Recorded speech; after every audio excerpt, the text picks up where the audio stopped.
Ezoteriklar psixologlarga nisbatan tez mashhur bo'lib ketmoqda. Infotsigan deyaptilar hozir har xil atamalar bilan deyaptilar. Pulga o'chirish, pullarga o'chirasiz. Falon so'm topasiz oyga. Shunaqa nom ostida ishlayotgan psixologlarga tushib qolgan mijozlar Kursga yozilmasang bo'lmaydi degan holatga keltirilish vaziyati bo'lsa, asl muammosini ustini pul muammosi bilan yopib, menga aniq yechim kerak, menga aniq pul kerak. Keyin ikkinchi, uchinchi marta o'ylab qursangiz ham yana shunaqa odamlar bo'laveradi. Ezoterika esa bu fan emas. Qaynonamni, erimni yomonlasam, juftiga chiroyli ko'rinishni har bitta ayol xohlaydi. Eringizga yoqadigan qilib beramiz. Ya'ni bunaqa yolg'on va'dalar bilan ayollik energiyangiz orqali eringizdan pul olishni o'rgatamiz. mak kartalarni yoki neyrografikani ham ezoterika deb atovchilar bor.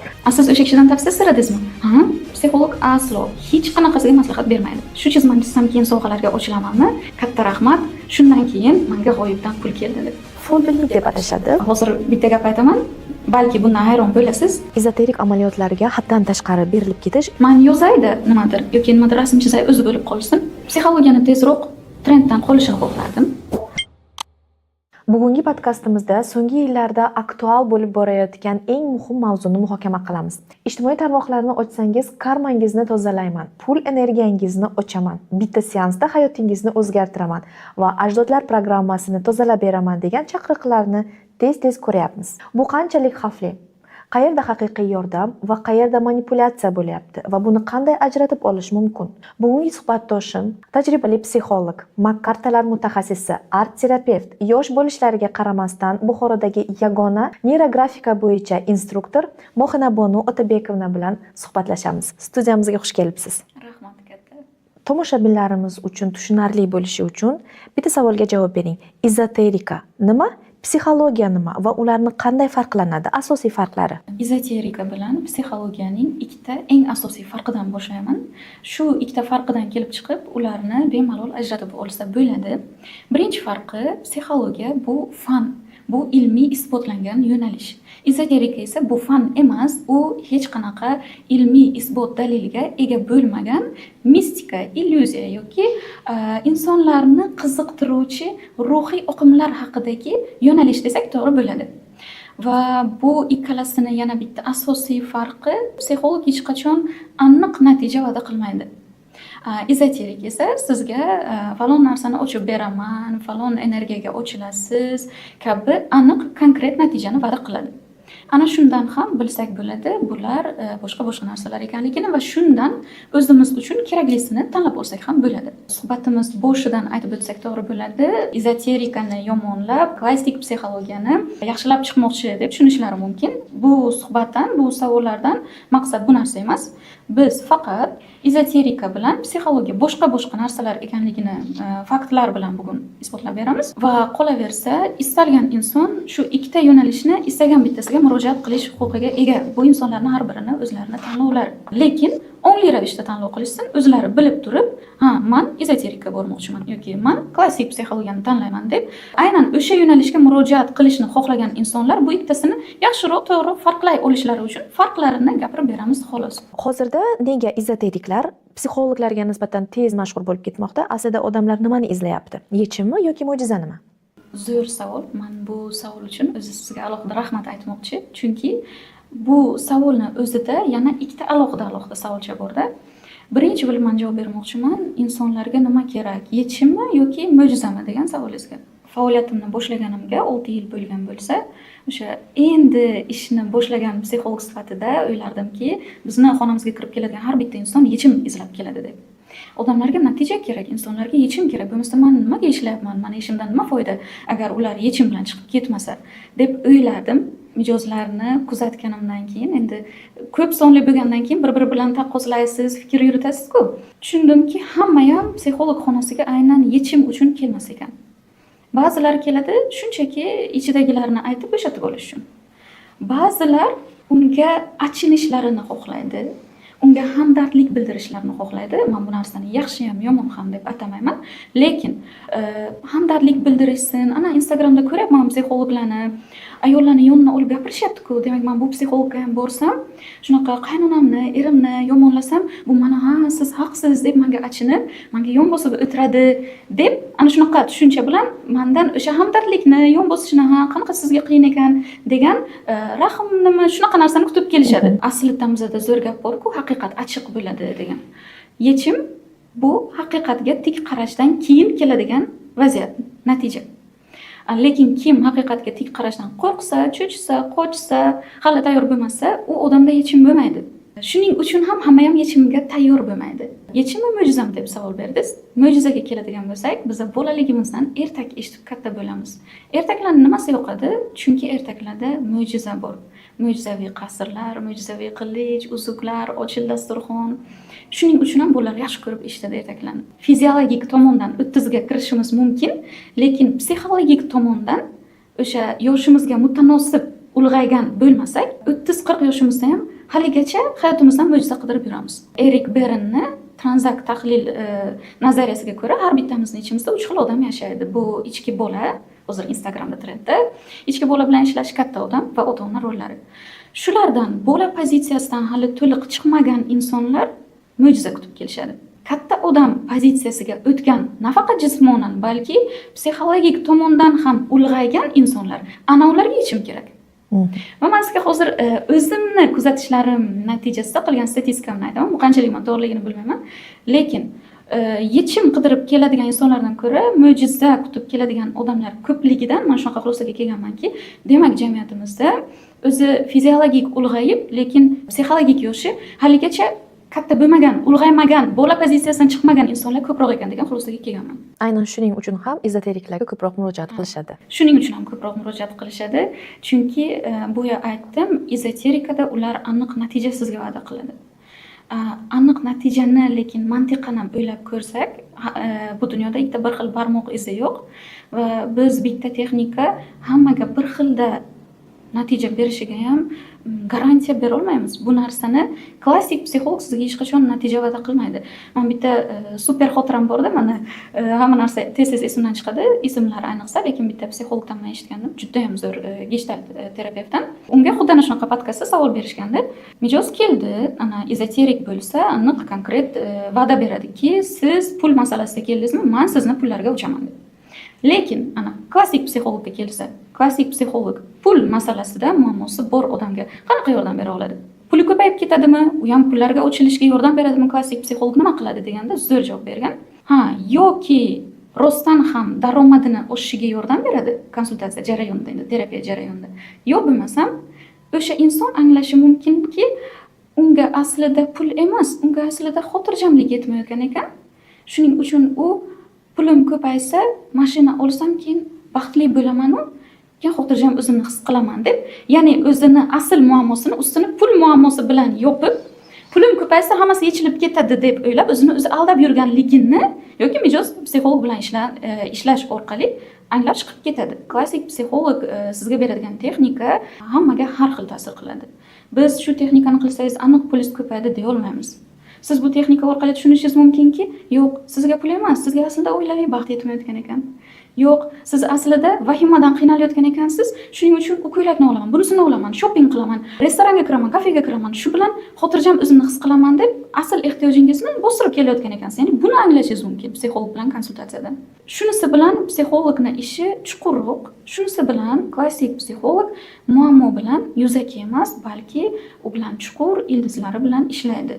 Ya'ni siz daraxtni faqat chirigan mevalarini yulib tashlamaysiz, ildizi nima uchun chirigan, nima uchun shu daraxt shunaqa meva beryapti? Shu ildizi bilan psixoterapiya jarayonida ishlaysiz. Sizning shaxsiy kuzatuvlaringizga qaraganda, ezoterik amaliyotlarga murojaat qilayotgan mijozlarning asosiy og'riqlari nimalardan iborat va ular qanday ruhiy holatda bo'lishadi odatda?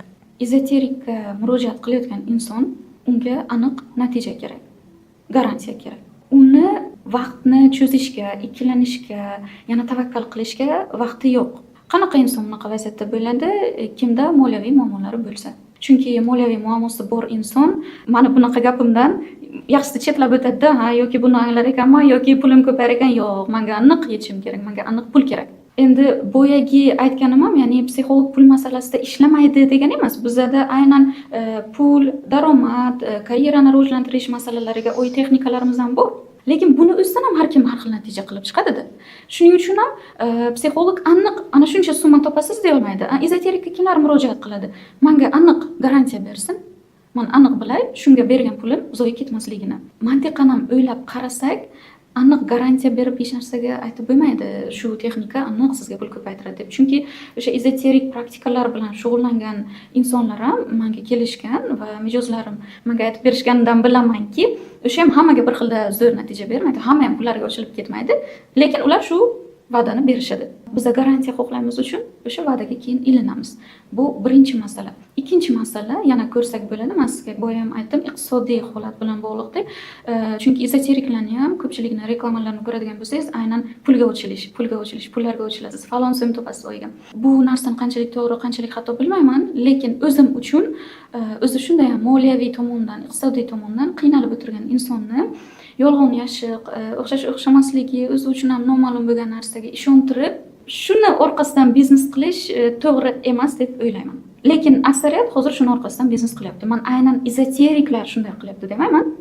Endi uni qanday atash mumkin? Masalan, infotsigan deyaptilar, hozir har xil atamalar bilan aytadilar-ku. Pulga ochilasiz degandan keyin insonlar qiziqib, bor o'sha oxirgi pulni ham chiqarib berib, keyin aldanib qolib, ana shu yerda bizning og'riqli nuqtamizga keyin tegyapti.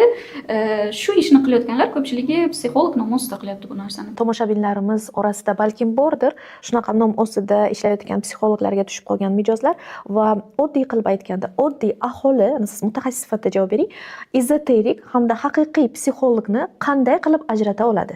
Boya boshida aytganim, psixolog sizga aniq ana shu narsa bo'ladi deb va'da bermaydi. Va'dani eshityapsizmi? Bu psixolog emas. Demak, bu birinchi belgisi. Bu birinchi belgisi. U yoqda hech qanaqa aniq natijani va'dasi bo'lmaydi. Ikkinchi belgisi. Reklamadan keyin o'zingizda qo'rquv, xavotirga o'xshagan narsa sezsangiz, demak, u reklamada manipulyatsiya ishlatilgan. Ya'ni sizni qo'rqitish orqali manipulyatsiya qilib kursga yozilmasang bo'lmaydi degan holatga keltirilish vaziyati bo'lsa, bu ham psixolog emas. Psixolog mijozni manipulyatsiya qilmaydi. Qila olmaydi emas, lekin qilmaydi, chunki bu bizni kasbiy etikamizga mutlaqo zid. Biz manipulyatsiya qilish yo'li bilan, ya'ni shu travmangiz bilan ishlamasangiz bo'lmaydi. Keyin turmushga chiqa olmaysiz. Keyin ikkinchi, uchinchi marta o'ylab ko'rsangiz ham yana shunaqa odamlar bo'laveradi.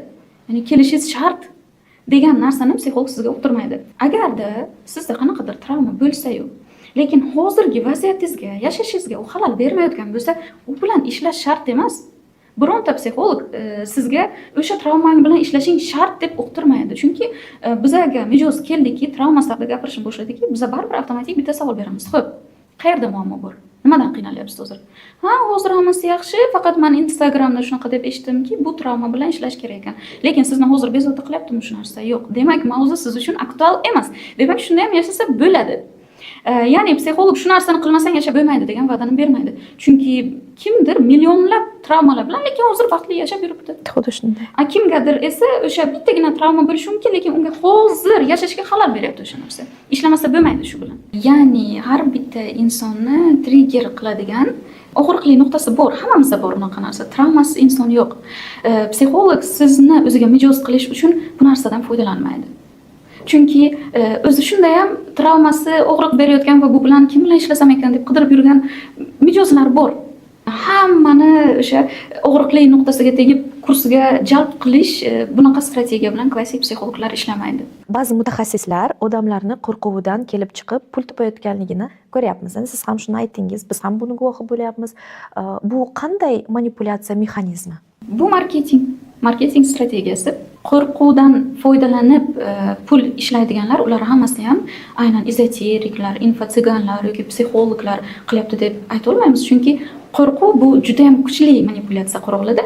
Undan boshqa tovarlarni ham sotishda foydalanishadi.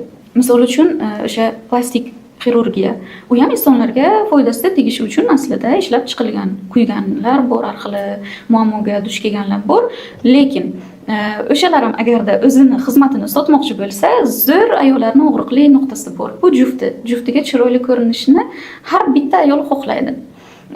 Jufti uni sevsa ham baribir boshqa ayol undan ko'ra chiroyliroq emasmikin, men chiroylimanmi degan fikr bo'ladi har bitta ayolda. Shu qo'rquvdan foydalanib, ana hozir qomatingiz chiroyli bo'lmasa, keyin ana beringiz osilib qoladi, bunaqa bo'ladi, keyin eringiz sizga befarq bo'lib qolishi mumkin. Shuni xohlamasangiz, ana biz plastik xirurgiya yo'li orqali ana bunday qilib beramiz, chiroyli qilib beramiz sizni qomatingizni, eringizga yoqadigan qilib beramiz. Ya'ni shunchaki qomatingiz chiroyli bo'ladi emas, eringiz bilan munosabatlaringiz yaxshilanadi, eringiz sizdan boshqasiga qaramaydi, siz uni ko'zida faqat eng chiroyli ayol bo'lib ko'rinasiz.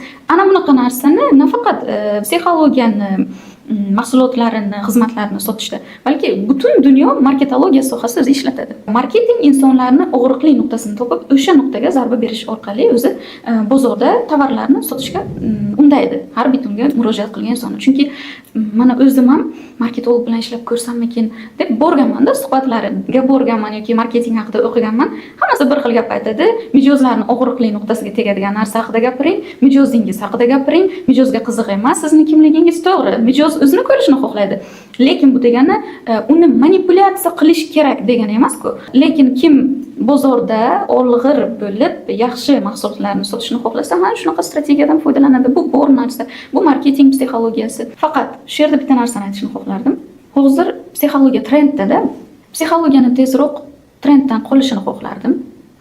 Chunki toki psixologiya trendda bo'lar ekan, bunaqa yolg'on va'dalar bilan odamlarga kurs sotadigan odamlar ham psixologiyani tark etmaydi. Hozir trendda bo'lganligi uchun ular ham ko'ryapti, odamlar psixologiyaga qiziqyapti, odamlar boryapti psixologga. Demak, bu yoqda pul bor. Demak, odamlar keladi. Va ularni asosiy qismi kimlar? Ayollar. Qanaqa ayollar? Uy bekalari. Uy bekalarida nima yo'q? O'zini shaxsiy mablag'i yo'q. Ular nima xohlaydi? O'zi mustaqil pul topishni xohlaydi. O'zini qo'lida puli bo'lishini xohlaydi. Yana ayollar nima xohlaydi? Sovg'alar olishni. Va kurslar yaratildi, sovg'alarga ochilish. Yoki ayollar, uy bekalari nima xohlaydi? Uyda o'tirib daromad qilsin. Kurslar tashkil qilindi, xuddi shunga mos pulga ochilish. Yo bo'lmasam, ayollar nima xohlaydi? Eri ishlab keltirgan pulini unga berishini, to'g'rimi? Kurslar tashkil qilindi. Ayollik energiyasi, ayollik energiyangiz orqali eringizdan pul olishni o'rgatamiz. Har bitta og'riqli nuqtaga javob bo'ladigan kurs, og'riqli nuqta unga javob bo'ladigan kurs. Bu narsa yo'qolmaydi toki psixologiya trendda bo'lishda davom etar ekan. Qachon yana trenddan tushadi? Bunaqa insonlar yana trenddagi boshqa narsaga e'tiborni qaratadi-yu, ana keyin psixologlar qoladi bu sohada. Haqiqiy psixologlar ajralib qoladi. Shunday mutaxassislar qoladi, aslidan shu sohani mutaxassis bo'lgan insonlar qoladi. Lekin hozir menimcha filtrlab bo'lmaydi buni. Aytingchi, agar ruhiy qiyinchilikka tushgan inson birinchi bo'lib kimga murojaat qilish kerak? Psixologgami, psixoterapevtgami yoki boshqa mutaxassisgami? Hech bo'lmaganda siz aytgan mutaxassislardan bittasiga murojaat qilishsa ham yaxshi bo'lardi. Chunki men juda ko'p eshityapman, hozir bu haqda hazil videolarim olinyapti. Odamlar psixolog, psixoterapevt u yoqda tursin, makiyaj qiladigan masterlarga borib tavsiya so'rashyapti. Yoki manikyur masterlarga. Mana u insonlarga nisbatan hech qanaqa qarshiligim yo'q, lekin ular bu sohaning mutaxassisi emas. Mendan kelib hozir kimdir makiyaj haqida tavsiya so'rasa, men bilmayman deyman, chunki rostdan ham bilmayman. Men bu sohada master emas. Xuddi shunday ular ham o'zini ishida, o'zini sohasida master. Ular ayollarimizga qarataman shu narsani aytgan bo'lardim. Ular sizni vaziyatingizga qanaqa yechim berishni bilmaydi. Xo'p, yuragingizni to'kib sochishingiz mumkindir, lekin sizga aniq yechim kerak bo'lsa, mayli psixolog, mayli psixoterapevt, mayli nevropatolog, shulardan bittasiga murojaat qilishsin. Ana bunaqa vaziyatlarga ko'p uchrayotganim uchun bu fikrni aytyapman-da. Kelib aytishadi ayollar, menga masterim aytdilarki, erim xiyonat qilayotgani sababi men o'zimga qaramasdan yurayotgan ekanman. Qoshingizga, kiprigingizga har oy keling dedilar, shunda eringiz sizdan hech qayerga ketmaydi dedilar. Siz o'sha kishidan tavsiya so'radingizmi? U kishi aytdilarki, odamlar bilan ishlab o'zlari allaqachon psixolog bo'lib ketgan ekanlar. Shu uchun men u kishidan so'radim, ana men o'zimga qarab yuraman, keyin erim ketmaydi mendan. Endi u inson ham o'zini marketing strategiyasini qo'yadi bu yoqda. Bu yerda aytyapman-ku, ularga emas qarshiligim, ularga murojaat qilayotgan ayollarda. Hamma narsani o'zining mutaxassisi bor. Manikyur qiling deb hozir stomatologga borishmaydi-ku. Shunaqa ruhiy qiyinchiliklarga, ruhiyatlari bilan bog'liq muammolarga duch kelgan insonlarga qarata aytgan bo'lardimki, ikkita yo'ldan bittasini tanlashim kerak, ikkilanyapman. Qaysi sohadan ketsam ekan, qanaqa hayotiy maqsad qo'yishim kerak, hayotda missiyam nima bo'lsa ekan, ajrashaymi, qolaymi, ketaymi, ana bunaqa turdagi narsalar sizni bezovta qilayotgan bo'lsa, fikrlar, unda psixologga. Lekin shunaqa vaziyatda kelsangiz va psixolog sezsa sizga psixoterapevt ham kerakligini, psixologlar biz o'zimiz ham yo'naltiramiz, siz vrachga borishingiz kerak, u kishining yordamlari bilan yaxshiroq vaziyatdan chiqib ketamiz deb. Lekin agar insonda haftalab davom etayotgan tushkunlik, hayot oq qora rangda ko'rinyapti, hech narsa qilishga qo'li yo'q, gormonal o'zgarishlar bo'lsa, ayniqsa suitsidga moyil fikrlar bo'ladigan bo'lsa, to'g'ridan to'g'ri murojaat qilishlarini so'rardim psixoterapevtga yoki psixiatrga.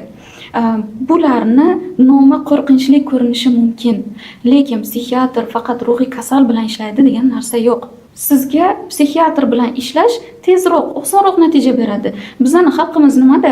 Odamlar nima deydi? Psixiatrga boribdi, qabulida kimdir ko'rib qolsa-chi degan fikrlar bor ko'pchilikda. Men chunki tavsiya qilganimda mijozlarimiz psixiatrga boramiz, shunchalik ahvolim og'irmi deb vahima qilib yuborishadi. Bu vahimali narsa emas. Ular vrach, ular mutaxassis. Ular sizni fiziologiyangizni, holatingizni bizdan ko'ra yaxshiroq bilishadi. Va o'zingizni qiynab nima qilasiz? Odamlar nima deydi deb. O'zingizni, joningizni qadrlaydigan bo'lsangiz, to'g'ridan to'g'ri shularga murojaat qilib, kerakli dorilarni, kerakli tavsiyalarni olib, masalan, yillab cho'zilishi mumkin bo'lgan o'sha depressiyani qisqartirishingiz mumkin muddatini, tezroq o'sha narsadan chiqib ketish mumkin, holatingiz tezroq yaxshilanishi mumkin. Shuning uchun vaziyatga qarab qo'rqmasdan vrachlarga murojaat qilishlarini so'ragan bo'lardim. Suhbatimizni boshida aytdik, Buxorodagi yagona neyrografika bo'yicha instruktor hisoblanasiz. Undan tashqari yaqinda patentlarsiz, tabriklayman, o'zingizni shaxsiy brendingiz, ya'ni MAC kartalarni butun O'zbekiston bo'ylab yetkazib berish xizmatingiz ham bor. Men o'zim ham qachondir shu fikrda bo'lganman. MAC kartalarni yoki neyrografikani ham ezoterika deb atovchilar bor o'rtamizda. Bu ilmning aynan an'anaviy psixologiyaning qaysi yo'nalishi, umuman bu ilmiy tasdiqlanganmi yo'qmi, shu haqida ham tomoshabinlarimizga tushuntirsangiz, ularga ham manfaatli bo'ladi degan umiddaman. Kelib psixologiyadan boshlayman. Psixologiya bu katta soha, katta yo'nalish. U o'zi bir nechta fanlarning jamlanmasidan shakllangan fanda. Asosiy ikkita fanni aytaman. Psixologiyani shakllanishiga xizmat qilgan asosiy ikkita fan biologiya va falsafa. Mana klinik psixologiya bor, neyropsixologiya. Ular ana shu psixologiyani biologiyaga yaqin tarmoqlari. Lekin biz aytdik, faqat biologiya emas, falsafa fani ham qo'shilgan bu fanning shakllanishida. Falsafaga yaqin tarmoqlari bor psixologiyani. Masalan, humanistik psixologiyaga o'xshagan. Psixologiyani 300 dan ortiq deb eshitdim, oxirgi eshitishim bo'yicha, hozir yangilangan ma'lumotni yana bilmayman. 300 dan ortiq yo'nalishi bor ekan. Tabiiyki, bitta yo'nalish bir kishiga to'g'ri keladi, bir kishiga to'g'ri kelmaydi, bir kishi bunisiga qo'shiladi, bunisiga qo'shilmaydi. Chunki falsafa keng fanda. Neyrografika esa ana shu psixologiyaning yangi bitta yo'nalishi. 2014-yilda Pavel Piskaryov bu yo'nalish bo'yicha patent oladi. Mualliflik huquqi bilan himoyalangan yo'nalish hisoblanadi. Neyrografika haqida nima deyman? Balki podkastni ko'rayotganlar va podkastda ma'nat ko'rayotganlar bu odamni o'zi ezoterika bilan shug'ullanadi-ku, shu odam farqlab berar ekanmi deb o'ylayotgan bo'lishlari ham mumkin. Chunki siz aytganday, neyrografikani ham ko'pchilik ezoterikani bitta tarmog'i deb biladi. Shu yerda suhbatimizni eshitayotganlar bilan to'g'ri bo'lib, hammasi qanday bor, shundayligicha aytmoqchiman. Neyrografikaga qanday kirib keldim? Boshida mana psixologiya nima, qanaqa ishlaymiz, mijozga qanaqa tavsiya berishimiz kerak deb boshida psixolog maslahat beradi deb o'ylaganman. Keyin bilsam bu xato fikr. Psixolog aslo hech qanaqasiga maslahat bermaydi. Ikkinchi keyin o'yladim, ezoterika rivojlanib ketdi-ku birdan. Ana psixologiyani bunaqa narsa ekan. Shukronalik yozish, shunaqa runalar, bir nimalar. Keyin qaradim, yo'q, bu ham psixologiya emasmi, nimadir boshqachada shu to'g'ri kelmayapti nimadir. Keyin men ustozim Urina Svetlana Baydulayevnani topdim. Allohga shukr aytaman, u kishi bilan uchrashtirgani uchun. U kishi meni klassik psixologiya bilan tanishtirgan inson. Va u kishidan eshitib turib, ana psixologiya qayerda? Chunki bu yoqda hamma savollaringizni javobi shunday to'g'ri keladi-da, yacheykasiga to'g'ri joyga kelib tushadi. Va o'sha payt shunaqa fikrga keldim. Ezoterika bu yomon, klassik psixologiya bu yaxshi. Chunki men o'zim shaxsan aytdim-ku, boshida ularga murojaat qilganman, undan natija men ko'rmaganman. Lekin klassik psixologiya bilan men o'zimda shaxsiy transformatsiya bo'lgan. Men yarim yilda oldingi va keyingi mohina bo'lganman-da. Va o'sha paytda mana eshitsangiz shunaqa yomon bu, bormanglar ezoterika, bu noto'g'ri narsa deb aytardim. Hozir ham bu narsa bilan shug'ullanmasam ham, lekin hozir men neytral qarayman. Kimdir ezoterikani tanlashi mumkin, bu uni haqqi. Kimdir klassik psixologni tanlashi mumkin, bu ham uni haqqi. Va neyrografika yangi bo'lganligi uchun undan hozircha ezoteriklar ham, klassik psixologlar ham foydalanyapti. Lekin ko'proq ezoteriklar foydalanyapti undan. Nimaga? Ana hozir ezoterika haqida gapirdik. Ezoterika nima? U mistika. U qiziqarli, u ruh haqida, unda qanaqadir sirli bilimlar, siz bilmaydigan narsalar borligi haqida gapirilgandan keyin odam qiziqadi. Qanaqa bilim bor ekan, ana shuni bilsam baxtli bo'lsam kerak deb o'ylaysiz-ku. Va rasm orqali bu narsani targ'ib qilish oson. Ana rasm chizamiz va pulga ochilasiz. Ana rasm chizamiz, shundan keyin eringiz o'zgaradi. Men bu gapni xotinimga o'xshataman. Stomatologga siz boryapsiz, tishingiz og'rigan, lekin stomatolog aytyapsizki, erimni tishini sug'urib tashlang, keyin menikini og'rig'i qoladi deyapsiz. Xuddi shunaqa ayollar ham erimni o'zgartirish uchun keldim desa, men aytaman, psixolog faqat shu unga murojaat qilgan mijozni o'zgartira oladi. Shunda ham u mijoz o'zi xohlasa, tayyor bo'lsa, kimni tishi og'riyapti? Sizniki. Demak, kim o'zgaradi? Siz o'zgarasiz. Men yonimga agar juftingiz keladigan bo'lsa, men u inson bilan ishlayman, lekin u odam nimaga men yonimga kelmadi? Demak, unga hammasi shunday yaxshi. Unga shunday ma'qul. Sizga ma'qul emas. Demak, kim bilan shug'ullanamiz? Siz bilan. Ya'ni u odam sizni tishingiz og'riyotgani uchun uniki olib tashlanishiga u majbur emas. Neyrografikaga menga yoziladigan mijozlarning ham aksariyati ezoteriklarning mijozlari adashib qolib, meni eshigimga kirib qolishadi-da. Shu chizmani chizsam erim o'zgaradimi keyin? Shu chizmani chizsam keyin sovg'alarga ochilamanmi? Keyin men ularga bir boshidan tushuntiraman, yo'q, qarang, biz ana bunaqa ishlaymiz, bu ezoterika emas, bu faqat refleksiya qilish uchun boshqa. Keyin eshitib o'tiradilar, tushundingizmi desam, ha, deydilar, ana tushunibdilar deb keyin chizamiz. Biz savollarni beraman, savollarga uncha e'tibor berishmaydi, muhimi chizma chizish va ertasi kuni Instagramda meni atmetka qilib qo'yadilar. Katta rahmat, shundan keyin menga g'oyibdan pul keldi deb. Ya'ni men u odamga shuncha tushuntirdim, biz boshqa narsa qilyapmiz deb, u odam baribir o'ziga keraklisini oldi. Aslida nima sodir bo'ladi neyrografika rasmlaridan so'ng? Aslida qanaqa chizishingizga bog'liq. Boya aytganimdek, ezoterikdan ham foydalanish mumkin. Ular rasmga urg'u berishadi. Qayerdan farqlasak bo'ladi ezoterik bilan klassik psixologiyadagi neyrografikaning ishlatilish farqini. Klassik psixolog sizga savol beradi. Nimani his qilyapsiz? Nima haqida o'ylayapsiz? Qanaqa fikrlar ketyapti? Bu siz uchun nimani bildiradi? Ga o'xshagan mijozlarim tili bilan aytganda hayotingizda eshitmagan g'aroyib savollar. Lekin ezoterikada savollarga emas, ko'proq rasmga urg'u qaratiladi.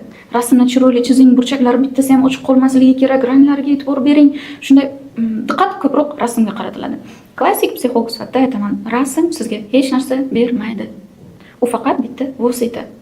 Ana shu stomatologning ham ish quroli bor-ku, to'g'ri? Qo'li bilan qilmaydi-ku jarayonni. U meni ish qurolim. O'sha rasmdan foydalanib sizni yengilgina, unaqa chuqur emas, meditativ holatga kiritamiz. O'sha paytda inson ozgina yumshaydi. Chunki o'zi art terapiya qanday fanga kirib keldi? Ruhiy kasalliklar kasalxonasida ishlaydigan psixoterapevt uni o'smir bolalarni tinchlantirish maqsadida foydalangan undan, rasm chizishdan. Shundan keyin aytgan, rasm chizish tinchlantirar ekan va keyin davom etib ketdi. Demak, san'atni istalgan turi tinchlantiradi insonni. Neyrografikada ham chizib turgan paytida inson shunday tinchlanadi va eng muhim konsultatsiya jarayoniga xalal beradigan bitta narsa chetga suriladi o'sha payt. Bu insonning egosi. Psixolog beradigan savollar, men boshida ham aytdim, haqiqatga tik qarashga tayyor insonlar uchun-da. Siz tayyor bo'lmasangiz, u savollar sizni egoingizga tegadi. Agar psixolog chiroyli qilib u savolga sizni tayyorlamasa, egoingizga tegdimi, siz yopilib olasiz. Va javob berishni xohlamaysiz. Va aytasizki, yaxshisi, bu yaxshi psixolog emas ekan, men boshqa kelmayman bunga. Va shu darajaga bo'ladiki, agarda u sizni egoingizga shunchalik noto'g'ri tegib qo'ygan bo'lsa, siz uni butun dunyoga yomonlaysiz. Shuning uchun biz ehtiyot bo'lib ishlaymiz, insonning egosiga tegmay turib, lekin o'sha savolni beramiz. Baribir u savol og'riqli bo'ladi. Baribir, chunki psixoterapiya qanaqa ishlaydi? Ana masalan, men hozir nima qilyapman? Men gapiryapman. Kimdir mendan hozir "Mohna, buni nima qilyapsiz?" deb so'rasa, men gapiryapman desam, bu yerda men nol refleksiya qilyapman. Ya'ni men o'zimni tahlil qilmayapman, tafakkur qilmayapman. Sizga to'g'ridan-to'g'ri aytaman, men gapiryapman deyman. Lekin agarda refleksiya bu tafakkur qilish degani, tafakkurni ishlatish degani, fikrlash degani. Agarda men refleksiya qilishni boshlasam, refleksiya orqali bu savolga javob bersam, bunday deyman.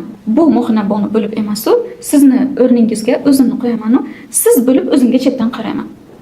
Ana bu yoqda endi meni tafakkurim ishlayapti, endi men o'zimga chetdan qarab gapiryapman. Chetdan qaragan paytimda nima qilyapti bu qiz deganlarda men aytamanki, bu qiz nimanidir tushuntirmoqchi bo'lyapti. Ya'ni bu qiz gapiryapti emas, bu qiz nimanidir kimgadir tushuntirmoqchi bo'lyapti. Bu refleksiyaning birinchi darajasi deyiladi. Ya'ni endi men o'zimni tafakkur qilishni boshladim, o'zimga chetdan qarashni boshladim. Va qachonki men yana 3-stulchada yana bitta mo'xnaboni o'tiribdi-yu, u ham menga, ham ana bu stulda, yonimdagi stulda o'tirgan mo'xnaboniga qarab, ikkovimizni kuzatib, u o'zini fikrini aytsa, bu refleksiyaning ikkinchi darajasi deyiladi. Ya'ni siz o'zingizga shunchalik darajada chetdan qarab analiz qila olyapsiz. Va buni hamma ham qila olmaydi. Va u 3-stulchadan turib, mana bu ikkoviga qarab bularni kuzatish va real baho berish bu og'riqli. Chunki o'sha 3-stulchadan turib bizni kamchiligimiz juda ham yaxshi ko'rinadi. Bizning xatolarimiz juda ham yaxshi ko'rinadi va psixolog beradigan savollar sizga ana shu 2 yoki 3-stulchadan turib o'zingiz savol orqali ko'zgu tutgan holatda o'zingizni kuzatishingizga sizga yordam beradi, turtki bo'ladi. Ya'ni psixolog bu oyna. Sizga oyna tutqazadi. Bu yoqdan savollar vositasida sizga oyna tutqazadi yoki texnikalar orqali.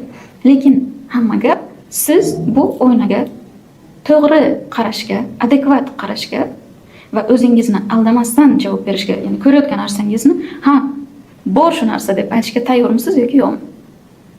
Va o'sha neyrografika chizayotgan paytimizda men sekingina o'sha inson meditativ holatda bo'ldiki, uni egosi ozgina pasayadi, tinchlanadi, uni egosiga qattiq tegmaydigan qilib savollarni ondan keyin beraman.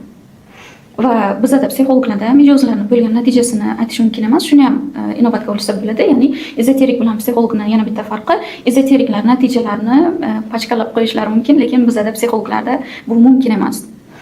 Ba'zan endi hozirgi sharoitda biz iltimos qilyapmiz mijozlarimizga, rozimisiz otziv berishga. Rozi bo'lsangiz men qo'yaman otzivni, bo'lmasa qo'yishga haqqim yo'q. Shuning uchun ham odamlar o'ylashlari mumkin, psixologda otziv yo'q deb, bizda bor otzivlar, lekin biz uni qo'ya olmaymiz. Bizni bu kasbiy etikamizga to'g'ri kelmaydi. Va shularni umumlashtirib bitta natijasini aytaman sizga, qarang. Mijoz kasallik bilan kurashyapti yillar davomida va bundan ota-onasi ham qiynalyapti, jufti ham qiynalyapti. Nima bo'lgan, nimaga bu buncha kasal? Biz u bilan neyrografika orqali refleksiya qilganimizda o'zi sekingina tan oldiki, men o'zim tuzalishini xohlamayapman dedi. Nima uchun? Chunki kasal bo'lganligim uchun hozir ota-onam menga yordam berishyapti. Kasalman deb erim meni juda ham ayayaptilar-da. Men hozir tuzalsam, keyin ular menga mehr bermay qo'ysa-chi, keyin erim meni yana ayamasa, ota-onam menga yana yordam bermay qo'ysa, men shu narsadan qo'rqaman dedi. Suhbatning oxirida bu gapni aytgan insonlarning ko'pchiligidan eshitaman. Agarda shu chizmani yonimga qo'yib chizdirib turib shu savolni bermasiz, to'g'ridan to'g'ri ko'zimga qarab turib shu savolni berganingizda men aslo bu javobni aytmagan bo'lardim deydi. Ko'zingizga qarab turib men kasal bo'lishni xohlayapman deb olmagan bo'lardim. Lekin siz nimadir shunaqa qildingizki, men tan olib qo'ydim shu narsani, tan oldim, что bu narsa menga yo'q edi. Miya holati, haligi to'lqinlari pasayib, egosi chetlashgandan keyin javob beradi. Shunaqa bo'ladi.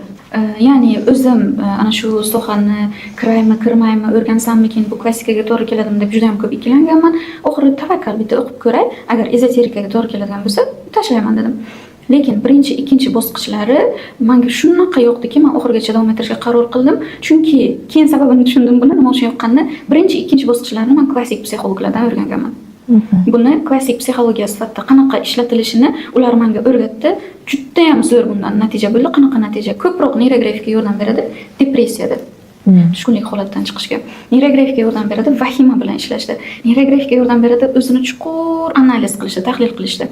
Neyrografika yordam beradi avtomatik fikrlarini aniqlashda. Hammamizda avtomatik fikrlar bor. Masalan, hozir gapirib turibsiz, birdan kayfiyatingiz buzildi.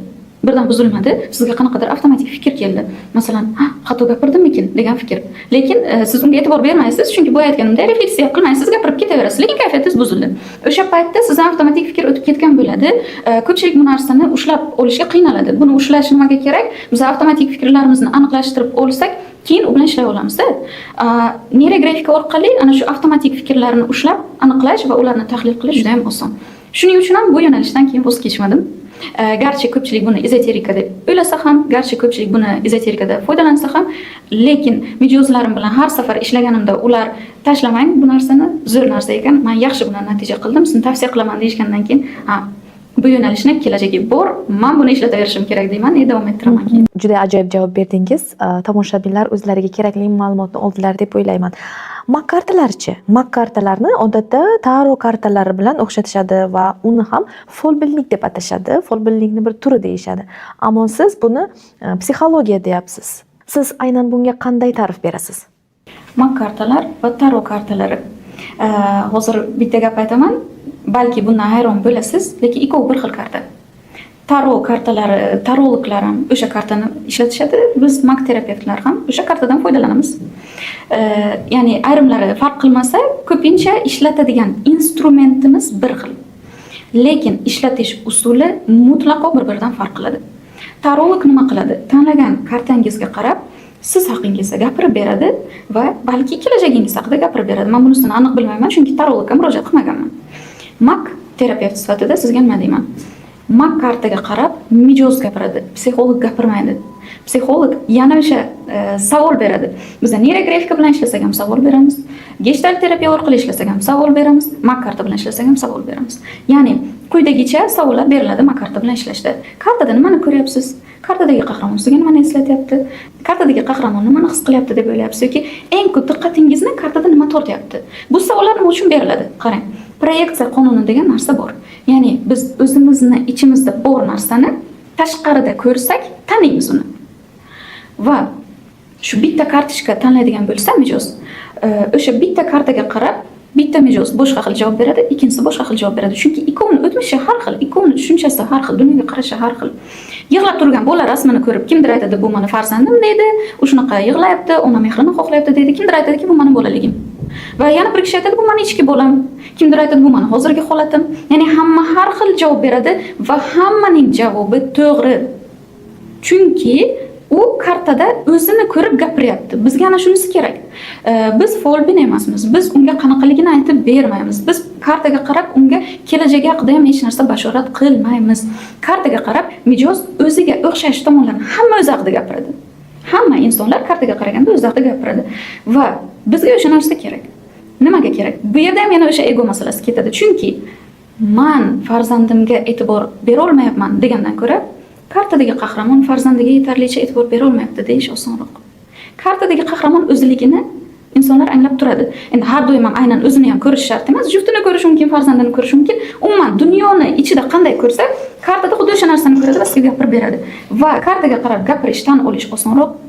Kartaga qarab unutib qoldirilgan lekin bor bo'lgan muammolarni eslab aytish osonroq va u bilan birgalikda korreksiya qilish, anglashlar, insaytlar olish ham osonroq.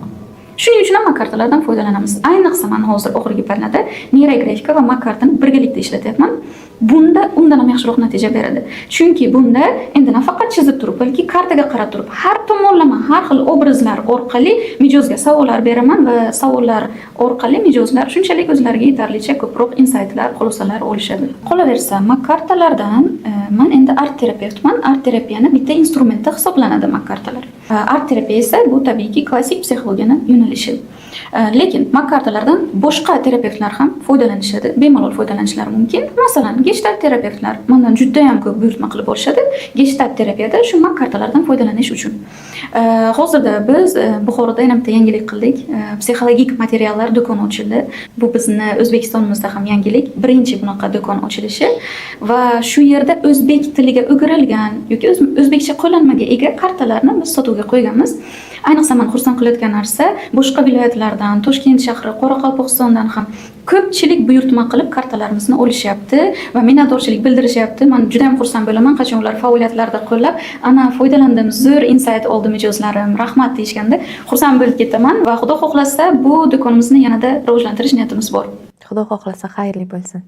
Ezoterik amaliyotlarga haddan tashqari berilib ketish insonning qaror qabul qilish qobiliyatiga qanday ta'sir qiladi?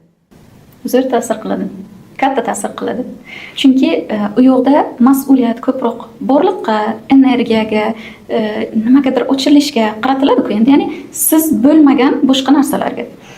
Klassik psixologiyada mijoz o'zi uchun, hayoti uchun mas'uliyatni, javobgarlikni o'ziga olishi katta ahamiyatga ega hisoblanadi. Va har doim shunaqa praktikalar bilan shug'ullanadigan insonlarda men kuzataman, ular bittasi o'xshamadimi? Yana mo'jiza, ana bunisi o'xshasa kerak, bu praktika o'xshaydi. Mayli bunisi o'xshamagan bo'lsa, bunisi o'xshaydi. Ana buni mo'jizali deyishdi, bunisini sirli deyishdi. Ana bunaqa mo'jizalarga ochilar ekansiz, bunisi yangi ekan deb doimiy shu hayotidan mo'jizaviy nimadir o'zgarish kutadigan bo'lib qoladi-da inson. Ya'ni mas'uliyatni hech ham o'ziga olmaydi, borliqdan, tashqaridan nimadir kutib yuraveradi. Shuning uchun ham kimga qanaqa yana bilmayman, lekin mas'uliyatni, javobgarlikni zimmaga olish bu qiyin tuyulishi mumkin boshida.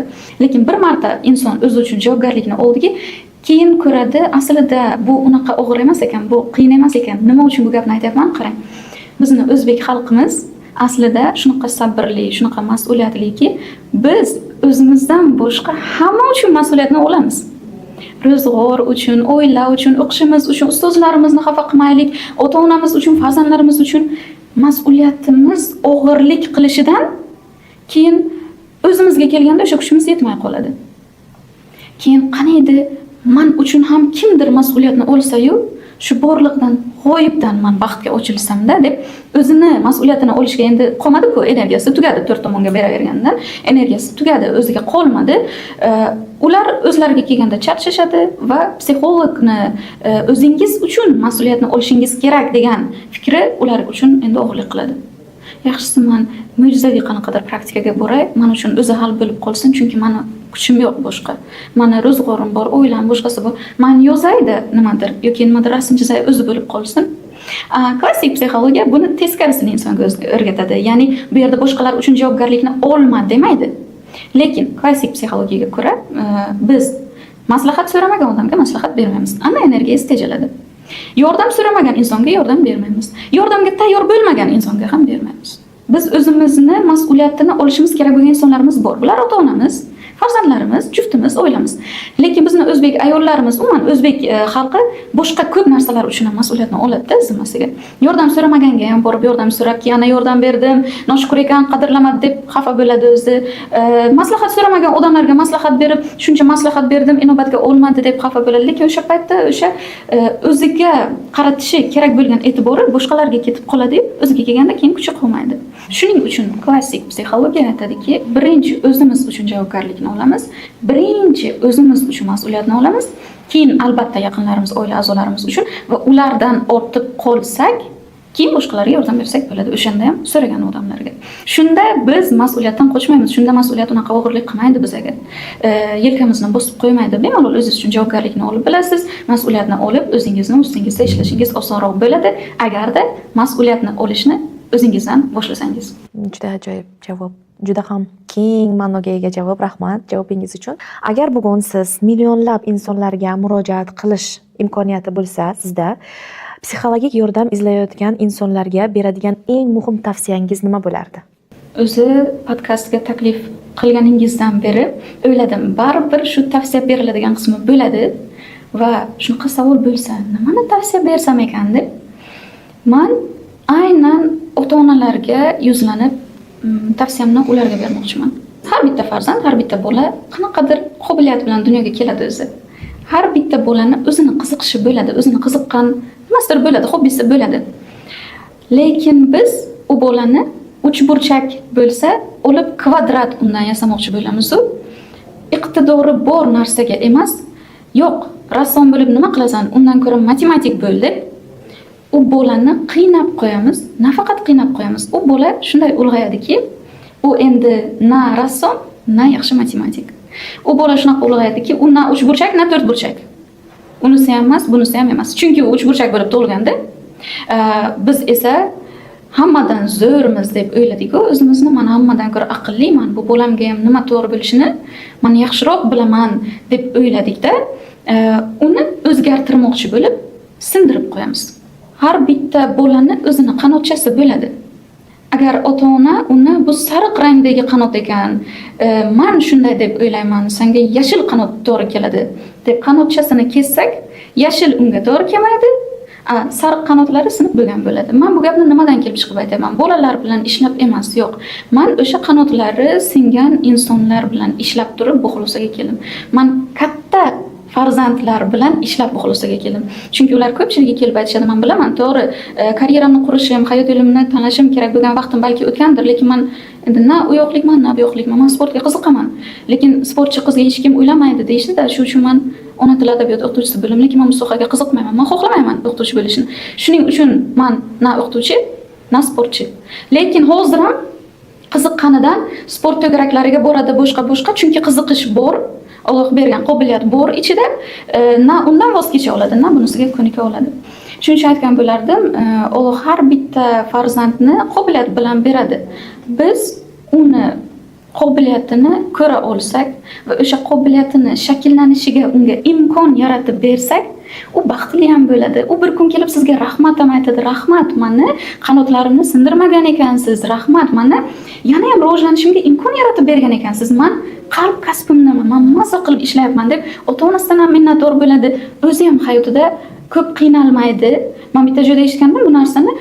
Amerikada imtihon qilishadi. Bola qaysi fanda masalan zo'r bo'lsa, o'sha fandan kursga qo'yiladi. Bizda teskarisi. Qaysi fandan oqsoqlanyapti, o'sha fanga kursga qo'yamiz. Chunki u hammasini bilish kerak, lekin hammasini biladigan odam yo'q. Har bittamizni qanaqadir qobiliyatimiz bor Alloh bergan. O'sha qobiliyatni farzandingizda shakllanishiga yordam bersangiz, kelajakda mana mijozlarim kamayadi. Sizni esa farzandlaringiz baxtli farzandlar bo'lib ulg'ayishadi. Katta rahmat Muhina bonu. Juda ham mazmunli, juda ham chiroyli, juda ham keng qamrovli suhbat bo'ldi. Umid qilamanki, bugungi suhbatimizdan tomoshabinlar ruhiy salomatligiga ongli qaraydigan bo'ladi bundan keyin deb o'ylayman. Va eng muhimi, har qanday muammoni yechimini izlayotgan paytda mutaxassisni yaxshilab o'rganish va tanqidiy fikrni yo'qotmaslik. Agar podkastimiz sizga foydali bo'lgan bo'lsa, izohlarda fikringizni qoldiring va yaqinlaringiz bilan ushbu videoni albatta bo'lishing. Sizga ham kattakon rahmat Muhina. Taklif qilganingiz uchun menga yana bir marta o'zimni rivojlantirishimga, yana ozgina o'sishimga turtki berganingiz uchun sizga ham katta rahmat. Salomat bo'ling. Ozgina fikr yana aytsam qo'shasizmi? Mayli. Ana bu diplom haqida gapirmadim, balki aytish kerakdir buni. Ezoterik haqida gapiryapman. Ana u nima paytimi? Mayli, ayting. Qolaversa, psixolog tanlayotgan paytimizda faqat 3 oylik, 4 oylik kurslarda o'qib chiqqan emas, balki oliy ma'lumotga ega psixologlarga murojaat qilsak ham to'g'riroq bo'lardi.